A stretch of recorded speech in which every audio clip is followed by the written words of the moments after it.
Добрый дзень, шаноўныя сябры! З вами зноў канал «Казки на канапе», и мы продолжаем читание.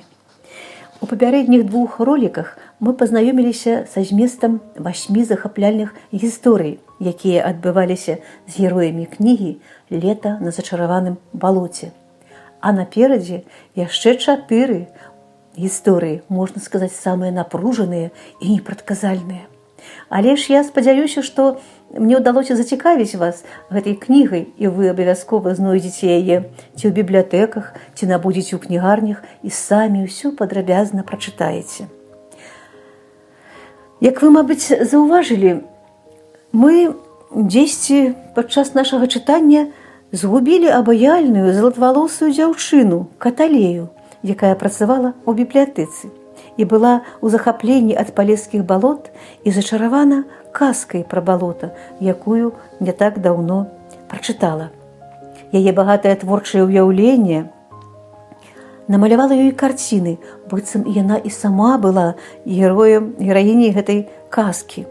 І пакуль яе брат Мірон Міраш, заварожаны прыгажосцю ведзьмы Кларыны, маляваў партрэты і граў на скрыпцы сваёй закаханай, Каталея не губляла час.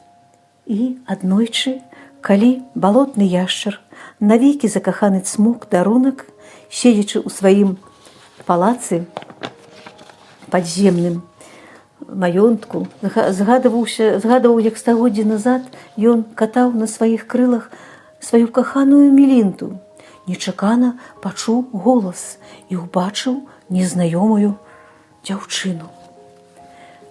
Яна дапела песню і сказала: «Я ведала, што знайду цябе. Я бачыла цябе ў снах. Я уяўляла, як мы сустрэнемся. І вось гэта адбылося. Паглядзі на мяне, я прашу». Дарунак адчуў, нібы сарваўся з вышыні і каменем зляцеў уніз, апынуўся ў рэальнасці, азірнуўся і здранцвеў. У зале каменнага маёнтка стаяла дзяўчына, і гэта была не Мелінта. Крохкая постаць у светлай сукенцы, тонкі стан, доўгія залацістыя валасы, здавалася, зіхацелі, а позірк яркіх блакітных вачэй прыкоўваў увагу да прыгожага твару, а магнетычная усмешка вабіла нябачнай энергіі, якая прамянілася ад яе. Дарунак падумаў, што яна яму толькі здаецца. Так ёсць, проста прыгожая здань. «Скажы мне што-небудзь, я хачу пачуць твой аксамітавы голас», прашаптала дзяўчына і рушыла да яшчара, які насцярожана разглядаў яе. Спачатку Дарунак падумаў, што гэта прыйшла да яго мроя, каб забраць у свае нетры. А дзяўчына зрабіла некалькі крокаў і прытулілася да магутных грудзей балотнага яшчара, абхапіўшы яго тонкімі рукамі. Дарунак зніякавеў і не мог варухнуцца.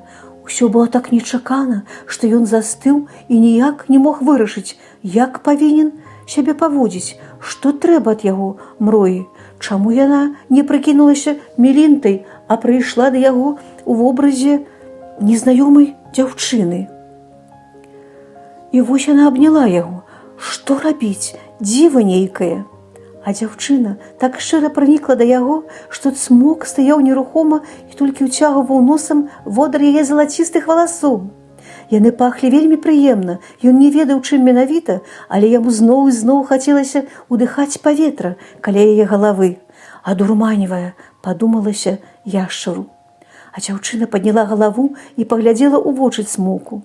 Што бачыла яна, ён не ведаў, але адчуваў, што яго самого блакітныя вочы мроі проста ў палон бралі.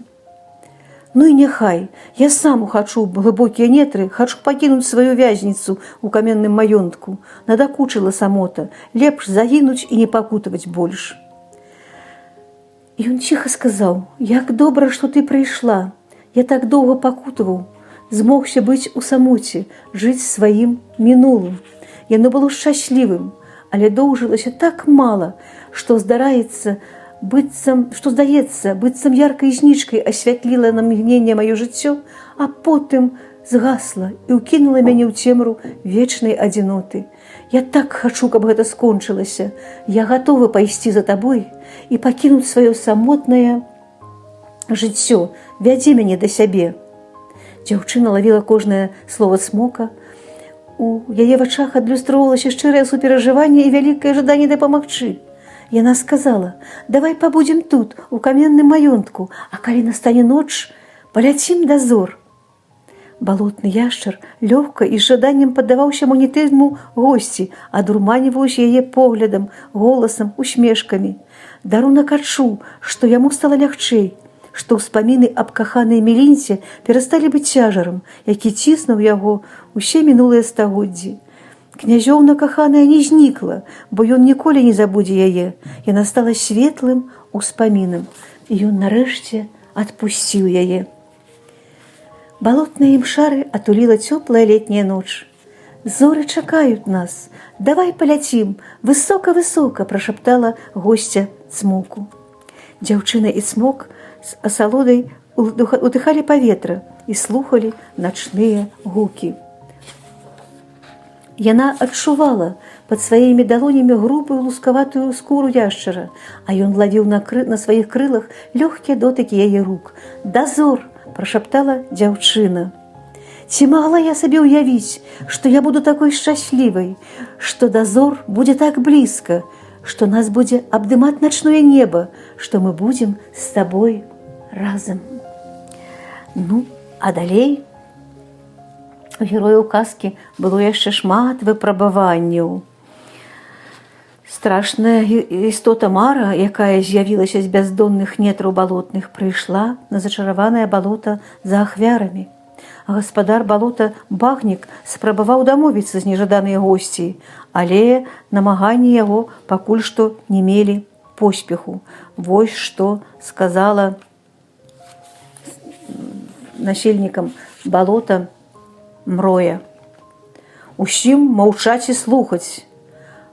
Ваша балота я так не пакіну. Вярну належны парадак. Вось у мінулы раз давялося мне сюды завітаць і ачысціць гэта месца ад былога гаспадара і яго роду. І ваш па законных балот належыць звесці. І людзей, якія зараз тут стаяць і бачаць гэта ўсё, жывымі пакінуць нельга. У нетрах маіх пякельных усім вам самае месца». Усе стаялі і слухалі жудасную прамову Мроі. І не таму, што баяліся, ніхто слова не сказаў, а таму, што напусціла яна здранцвенне абсалютнае. Нібы статуямі парабіліся ўсе, толькі слухаць і сказаць нічога не маглі. А затым загадала Мроя з'явіцца усім на баль, адмовіцца ад якога было немагчыма, бо там вырашаўся лёс кожнага, хто зараз стаяў побач з Мрояй. А ў канцы вечара на гэтым балі яна агучыла сваю волю. «У мяне зусім мала часу, я павінна сысці, але хачу сказаць усё, што належыць. Я ўпершыню сустрэла такіх, як вы, дружных, добрых, гатовых дзеля любімых на ўсё. Ад людзей вы набраліся гэткіх якасцей, ці што? Няўжо яны дагэтуль здатныя на такое? Цёмныя сілы робяць усё, каб разбурыць гэта. Бачу, не атрымліваецца. Жыве, значыць, яшчэ чалавецтва. За перліну жыцця я удзячна. Не думала, што такую каштоўнасць зможаце аддаць мне, якая прыйшла па вас. Але чаму я прыйшла? Бо вы сталі парушаць межы, пачалі з людзьмі знацца. А наш і іх свет не павінны судакранацца так блізка. Багнік, чалавек у мінулым, стаў гаспадаром балота. Сям'ю займеў, даравалі, прынялі ў балотны люд, дык спыніцца б. Але ж не, ведзьма балотная і Цмок стасункі з людзьмі маюць. І не проста стасункі, каханне. Як можна дапусціць такое? Вы парушылі усе законы. Вам у нетры пякельныя самая дарога. Але слова стрымаю, адпушчу вас. Толькі вы павінны ўсе сувязі з хлопцам і дзяўчынай абарваць. Няхай яны пакідаюць гэтыя мясціны, а вы вяртайцеся да звыклага балотнага жыцця. Крыху такое вось жудаснае апісанне гэтага балю, скажем так, у мроі. Немагчыма чытаць іх без хвалявання, гэтыя радкі, і далей яшчэ цікава было. Хачу, каб і вы, мае гледачы і слухачы, таксама, прачытаўшы гэты твор, прыйшлі да высновы. Сапраўднае каханне немагчыма перамагчы ніякімі забаронамі, пагрозамі і выпрабаваннямі. Шчырыя пачуцці робяць закаханых моцнымі. Яны гатовы на любыя ахвяры дзеля сваіх любых. І няхай гэта будзе каханне маладога чалавека Мірона і ведзьмы балотнай Кларыны, балотнага яшчара Дарунка і дзяўчыны Каталеі, юнацкай закаханасці падлетка Андрэя і юнай кікімаркі Мары.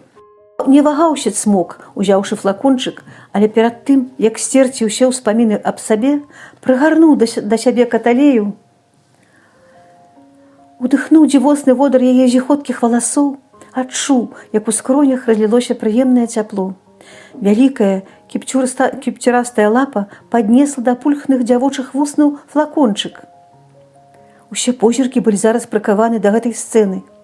Кікі употай змахнула слязінкі, дзеці ціха ўздыхалі, а Багнеся бязгучна плакала, размазваючы па твары ручаі слёз. Усе яны ўяўлялі, што значыць для балотнага яшчара зараз пазбавіць каханую усіх успамінаў, зноў вярнуцца самотным у каменны маёнтак і схавацца там. Ці вытрымае такое выпрабаванне? Кларына ўсё яшчэ спадзявалася, што ён не дасць Каталеі эліксір, накіне піджак, і яны ўсе разам знікнуць з балота. А Цмок асцярожна ўліў вадкасць у прыадчынены рот Каталеі і сказаў: «Усё, што на балоце было, з памяці тваёй сышло». А потым агарнуў яе крыламі і застыў, углядаючыся ў мілы твар. Напрыканцы рамана казкі аўтар пакідае чытачу магчымасць для роздуму. Што можа быць далей з героямі зачараванага балота? І такія радкі піша паважаная спадарыня Кацярына. Пэўна, гісторыя не скончылася. Магчыма, яна толькі пачынаецца. Вось на гэтым мы заканчваем чытанне кнігі. Дзякую вам за ўвагу і спадзяюся, што нам было разам цікава на зачараваным балоце.